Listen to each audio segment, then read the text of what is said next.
विरासत को विस्मृत करके कोई भी समाज आगे नहीं बढ़ सकता। कांग्रेस हत्या करवाती थी। संभल में हिंदुओं की आस्था का प्रतीक। आजादी के बाद डेमोग्राफी बदली, हालात बदले, सब कुछ टारगेटेड था, ऐसा कहना है उत्तर प्रदेश के मुख्यमंत्री योगी आदित्यनाथ का। और समाजवादी पार्टी उनके चेले के रूप में उनके पाप पर पर्दा डालने का काम करती थी, हत्यारों को बचाने का काम करती थी। समाजवादी पार्टी के सांसद जिया और रहमान वर्ग की मुश्किलें बढ़ती हुई नजर आ रही हैं। न्यायिक आयोग की 450 पन्नों की रिपोर्ट में ऐसा खुलासा हुआ है जिसने सबको चौंका दिया है। भाजपा की सरकार लगातार पूरे प्रदेश में सांप्रदायिक तनाव, हिंसा और नफरत फैलाने की जिम्मेदार और दोषी है। दर्शकों नमस्कार, मैं हूं योगेश कांत आपके साथ खबर एक्सपर्ट में। दरअसल संभल में हिंदुओं की आस्था का प्रतीक। आजादी के बाद डेमोग्राफी बदली, हालात बदले, सब कुछ टारगेटेड था, ऐसा कहना है उत्तर प्रदेश के मुख्यमंत्री योगी आदित्यनाथ का। यूपी की राजनीति में अब संभल की रिपोर्ट से भूचाल आने वाला है। समाजवादी पार्टी के सांसद जिया और रहमान वर्ग की मुश्किलें बढ़ती हुई नजर आ रही हैं। न्यायिक आयोग की 450 पन्नों की रिपोर्ट में ऐसा खुलासा हुआ है जिसने सबको चौंका दिया है। रिपोर्ट दावा करती है कि संभल की आबादी में 30% हिंदू गायब हो गए। यानी दर्शकों, सूत्र बताते हैं कि सबसे बड़ा सनसनीखेज खुलासा है कि ये जो मस्जिद है, इसको लेकर जो विवाद हो रहा है, वो असल में शिव मंदिर हुआ करती थी। आयोग ने दर्ज किया है कि 200 से अधिक गवाहों के बयान, उनके आधार पर यह सारी रिपोर्ट तैयार की गई है। उन्होंने कहा है कि सावन के महीने में वहाँ पूजा हुआ करती थी। कुएं और चबूतरे हिंदुओं की धार्मिक अनुष्ठानों का हिस्सा थे, जिन्हें अब बढ़ती डेमोग्राफी में बदल दिया गया। दर्शकों, संभल की धरती पर 24 नवंबर 2024 को एक सांप्रदायिक हिंसा हुई।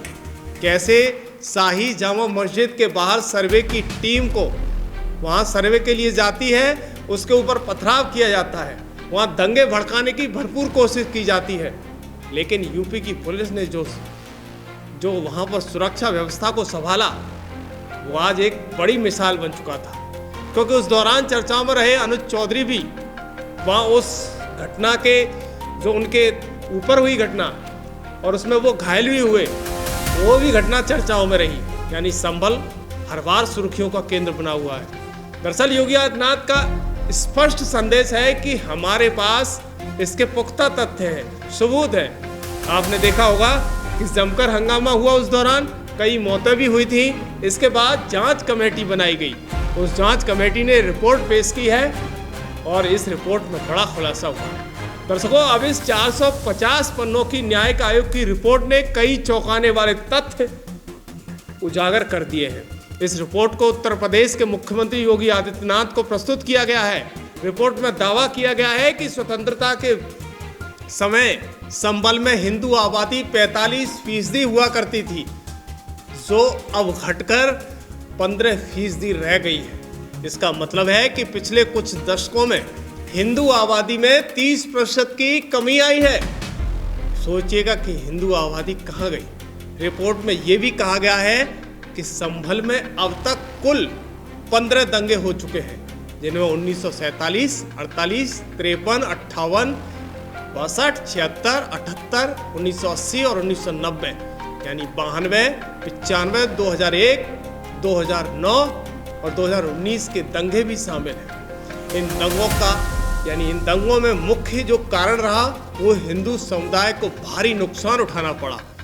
सबसे बड़ा आपने देखा होगा कि हिंदुओं का नरसंहार 1978 में भी हुआ, जब केंद्र में इंदिरा गांधी प्रधानमंत्री हुआ करती थी, देश में आपातकाल लगा हुआ था, चुनाव हार चुकी थी, शायद ऐसा सुनने में आया था, लेकिन संभल जल रहा था, हिंदुओं का नरसंहार हो रहा था, सरकार आंखों पर पट्टी बांधे बैठी हुई थी और इस घटना में तकरीबन 184 हिंदुओं को मौत के घाट उतार दिया गया, बुरी तरीके से मारा गया। लेकिन सरकारें मौन थी, कोई सवाल नहीं था। संभल जल रहा था, लेकिन सवाल करने वाला सरकारों से कोई नहीं था। आज जब यूपी की बागडोर सीएम योगी ने संभाली है, तो इसके बाद तमाम सारी घटनाएं संभल की निकलकर सामने आ रही हैं। लेकिन अब जांच बताती है कि क्या कुछ डेमोग्राफी संभल की बदली है। हिंदू कटा, हिंदू भागा और आज़ादी के समय 45% हिंदू आबादी थी, वो आज 15% ही शेष बची है। यानी आज़ादी के बाद संभल के साथ क्या क्या नहीं हुआ है। आपने देखा होगा कि योगी आदित्यनाथ हमेशा उस पर कहते हुए नजर आते हैं। उन्होंने कहा कि क्या नहीं किया पाप कांग्रेस और समाजवादी पार्टी ने। कांग्रेस यहाँ सामूहिक हत्या कराती थी और समाजवादी पार्टी उनके चेले के रूप में उनकी हत्याओं पर पर्दा डालने का काम करती थी, हत्याओं को बचाने का काम करती थी। ये सब कहना है सीएम योगी आदित्यनाथ का। पहले सुनिए सीएम योगी ने संभल में मंच से क्या कुछ कहा था। कांग्रेस यहाँ सामूहिक हत्या करवाती थी और समाजवादी पार्टी उनके चेले के रूप में उनके पाप पर पर्दा डालने का काम करती थी, हत्यारों को बचाने का काम करती थी। यही तो हुआ था संभल में, यही तो हुआ था आजादी के बाद में जो कत्लेआम हुए थे।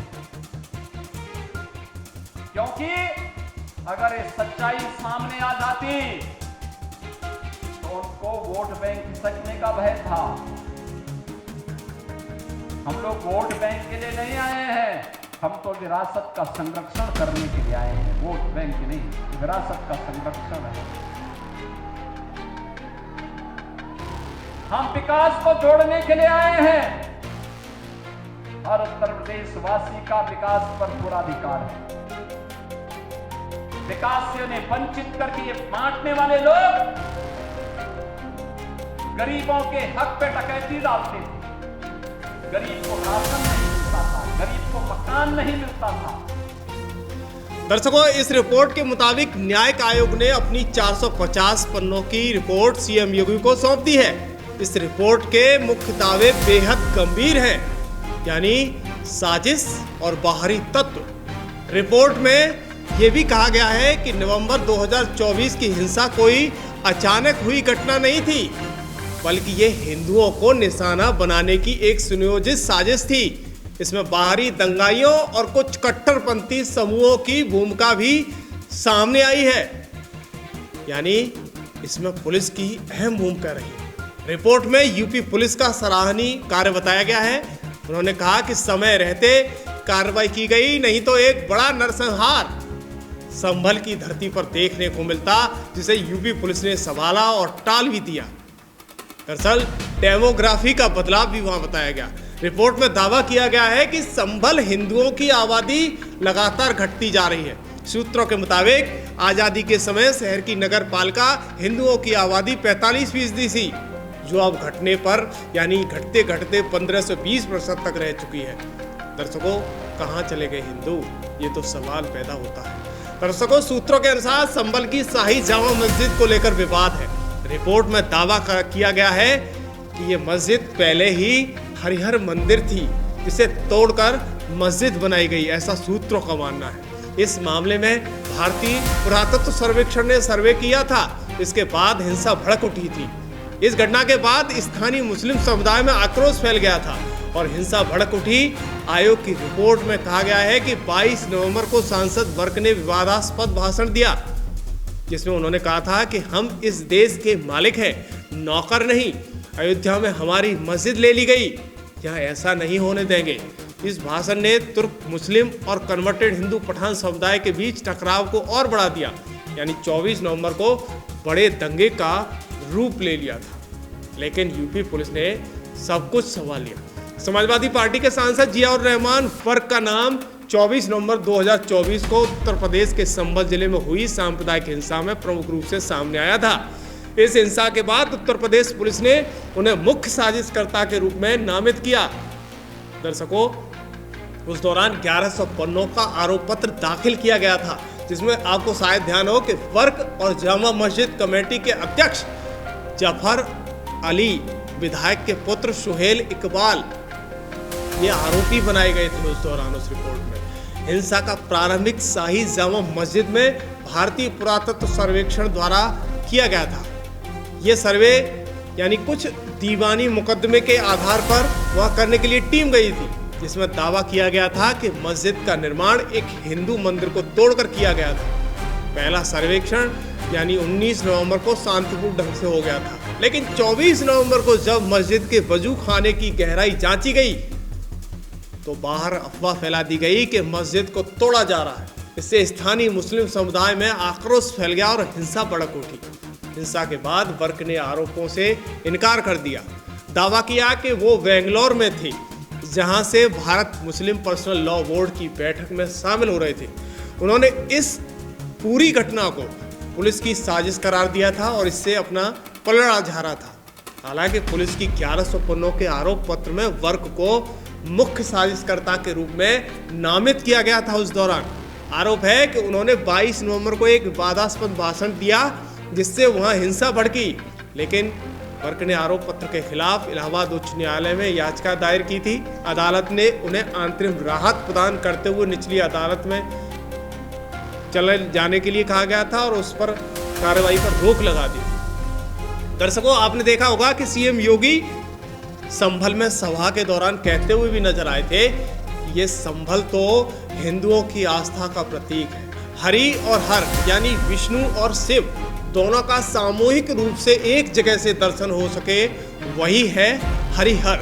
उनका खुला संदेश है कि भगवान विष्णु का 10वां अवतार इसी संभल की धरती पर है और हमारे ग्रंथ मानते हैं। कुछ लोगों को ये भी विवादास्पद लगता होगा क्योंकि जिनकी पृष्ठभूमि ही विवादास्पद है, कुछ लोगों को हिंदू परंपरा से विवाद नजर आता है। दरअसल संभल की धरती पर सीएम योगी तमाम सारे बयानबाजी करते हुए नजर आए। उन बयानों पर ये 450 पन्नों की रिपोर्ट मजबूती प्रदान करती है। पहले छोटी सी क्लिप वो सीएम योगी की सुनिएगा जो संभल में वो कह रहे थे। तो हम सबकी आस्था का प्रतीक है। हरि और हर यानी विष्णु और शिव दोनों का जहां पर एक सामूहिक रूप से दर्शन हो सकते हो, वही है हरिहर। भगवान विष्णु का 10वां अवतार इसी संभल में हमारे पावन ग्रंथों ने माना है। बहनों और भाइयों, कुछ लोगों को यह विवादित विषय लगता होगा क्योंकि जिनकी पृष्ठभूमि ही विवादित है, जिनका पारिवारिक पृष्ठभूमि ही विरासत है, उन्हें हिंदू परंपरा में विवाद नजर आता है। लेकिन यह विवाद का विषय नहीं हो सकता है। यह विवाद का विषय नहीं हो सकता है।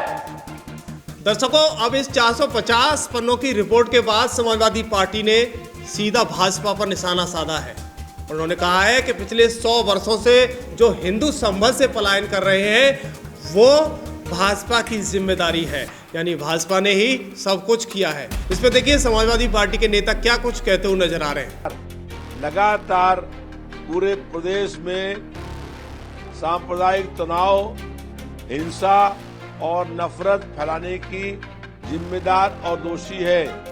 भाजपा की सरकार चाहती है जैसे संभल में दंगा और हिंसा हुआ, ऐसे ही पूरे प्रदेश के हर जिले और हर शहर में दंगा और हिंसा हो।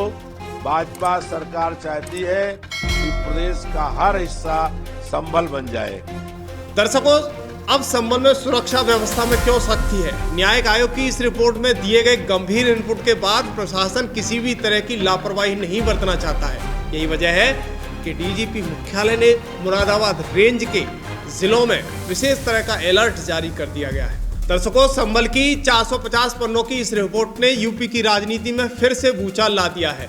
45% से घटकर 15% हुई हिंदुओं की आबादी, मंदिर से मस्जिद तक का विवाद और लगातार होते दंगे, ये सब अब कागज पर दर्ज सच बन चुका है। योगी आदित्यनाथ कहते हैं कि संभल हिंदुओं की आस्था का प्रतीक है और इस आस्था को मिटाने की हर कोशिश नाकाम होगी। लेकिन समाजवादी पार्टी का आरोप है कि ये असली जिम्मेदार भाजपा है इस पूरी घटना का।